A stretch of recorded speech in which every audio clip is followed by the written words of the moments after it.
സംസ്ഥാനത്ത് അപ്രഖ്യാപിത വൈദ്യുതി നിയന്ത്രണവുമായി KSEB ഉപയോഗമുയരുന്ന സമയങ്ങളിൽ തടസ്സപ്പെടും എന്ന മെസ്സേജ് ഉപഭോക്താവിന് ലഭിക്കും.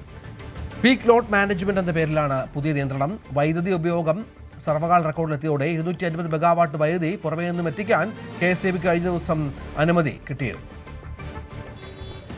വേനൽ കടുത്തതോടുകൂടി സംസ്ഥാനത്തെ വൈദ്യുതി ഉപഭോഗം സർവകാല റെക്കോർഡിലേക്ക് ഈ തവണ എത്തിയിട്ടുണ്ട്. സാധാരണ രീതിയിൽ 10 കോടി യൂണിറ്റാണ് ഒരു ദിവസം KSEBക്ക് ആവശ്യമായി വരുന്നത്, അതായത് ഉപഭോഗം വരുന്നത്. അത് ഇത്തവണ 11 കോടിയിലധികം യൂണിറ്റ് ഒരു ദിവസം വേണ്ട ഒരു റെക്കോർഡിലേക്ക് കാര്യങ്ങൾ എത്തിയിട്ടുണ്ട്.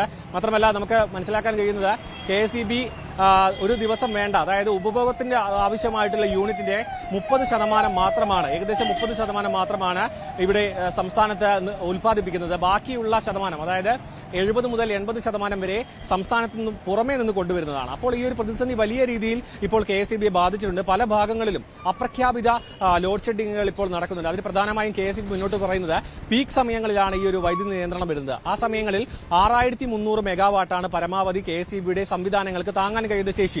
അതിനപ്പുറത്തേക്ക് ഉപഭോഗം പോവുകയാണെങ്കിൽ ഈ സംവിധാനങ്ങൾ കേടുപാട് പറ്റാനുള്ള സാധ്യതയുണ്ട്. ആ രീതിയിലാണ് ആ സമയങ്ങളിൽ നിയന്ത്രണം ഏർപ്പെടുത്തുന്നത്. അല്ല എങ്കിൽ അവശ്യ സർവീസുകളായിട്ടുള്ള, അവശ്യ സേവനങ്ങളായിട്ടുള്ള ആശുപത്രി, റെയിൽവേ തുടങ്ങിയ പല മേഖലകൾക്കും ഈ വൈദ്യുതി നിയന്ത്രണം അല്ലെങ്കിൽ വൈദ്യുതി പെട്ടെന്ന് ഇല്ലാതാകുന്ന ഒരു സാഹചര്യം വരും. അത് ഒഴിവാക്കാൻ വേണ്ടിയാണ് ഇപ്പോൾ KSEBയുടെ ഭാഗത്ത് ഈ നിയന്ത്രണം വരുന്നതെന്ന് പറയുന്നത്. പക്ഷെ അപ്പോഴും പല രീതിയിലുള്ള വിമർശനങ്ങൾ ഉയരുന്നുണ്ട്.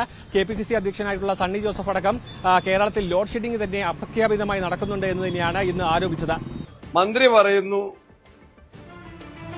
ലോഡ് ഷെഡിംഗ് ഇല്ലായിരുന്നു. പക്ഷെ നമ്മൾ അനുഭവത്തിൽ, ഞാൻ തന്നെ വീട്ടില് അനുഭവത്തിൽ എല്ലാ ദിവസവും കറണ്ടിട്ടുണ്ട്, രാത്രിയുണ്ട് പകലുണ്ട്, എല്ലാ ദിവസവും. അതിനേക്കാൾ നല്ലത് ഗവൺമെന്റ് തെളിച്ചു പറയുന്നതാണ്.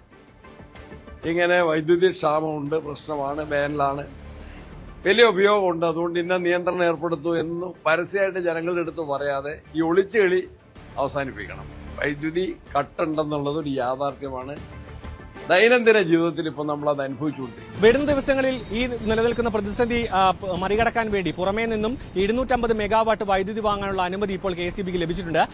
പരമാവധി 10 രൂപ നിരക്കിൽ യൂണിറ്റിന് പുറമേ നിന്നും വൈദ്യുതി എത്തിക്കാനാണ് ഇപ്പോൾ നിർദ്ദേശം നൽകിയിരിക്കുന്നത്. ആ ഒരു രീതിയിലേക്ക് ഈ ഒരു പ്രതിസന്ധി മറികടക്കാനാണ് നീക്കമെങ്കിൽ അത് യൂണിറ്റിന്, പ്രതിദിന യൂണിറ്റിന്, അതായത് ഒരു ഉപഭോക്താവ് ഉപയോഗിക്കുന്ന യൂണിറ്റിന് വില വർദ്ധിക്കാനും അത് കറണ്ട് ബില്ലിനെ ബാധിക്കാനടക്കം സാധ്യതയുണ്ട്. ആ രീതിയിലുള്ള കടുത്ത നീക്കത്തിലേക്ക് KSEB പോകുമോ എന്ന കാര്യത്തിൽ വ്യക്തതയില്ല. മാത്രമല്ല ഇപ്പോൾ ഗവൺമെന്റിന്റെ ഒരു 10 വർഷത്തെ വലിയ രീതിയിലുള്ള ഒരു നേട്ടമായിട്ട് തന്നെ ലോഡ് ഷെഡിംഗ് ഇല്ലാതിരിക്കുന്നത് മുൻനിർത്തി കാണിക്കുന്ന ഒരു സാഹചര്യമുണ്ട്. അതുകൊണ്ട് തന്നെ ഈ ഒരു പ്രതിസന്ധിയെ KSEB ഏത് തരത്തിൽ മറികടക്കും, അതിന്റെ ഭാരം ജനങ്ങളിലേക്ക് എത്തുമോ എന്ന ചോദ്യം ഇപ്പോഴും നിലനിൽക്കുന്നുണ്ട്.